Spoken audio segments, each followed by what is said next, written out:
Өмір көрсемеген нәрсені жасап көру қызық маған.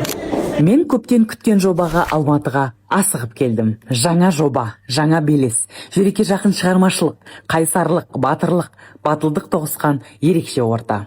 Бұл қандай жоба деп ойлайсыздар? Бірінші кезекте өттік, екінші кезек біраз күлдірдім. Дауысымнан бастап. Сәлсен бір тілек кесіз деді. Сол бір тілем азығы болмасында жүргем деді. Достар, біз екінші турға кірейін деп жатырық. Ең басты талап дефиле дейді. Өмір дефиле жасап көрмегем. Сол өмір көрсемеген нәрсені жасап көру қызық маған. Я, дұрыс таптыңыздар. Бұл Алтын ханым жобасы. Қазақстанның түкпір-түкпірінен 200-ден аса мықты қыздар жиналып бағын сынауда. Бірақ бұл жай ғана сұлулық байқауы емес. Бұл мүсін жарысы емес. Олай болса мен өтпес едім. Бұл өзінің ерекше өмір жолы бар. Қайсар рухты, сынбайтын, берілмейтін нағыз ханымдардың алаңы. Я, мен финалға өтіп, қазір үлкен дайындық кезеңін бастап кеттім. Салмақ тастау, өз-өзіңді жетілдіру, жаңа деңгейге көтерілу жолындамын.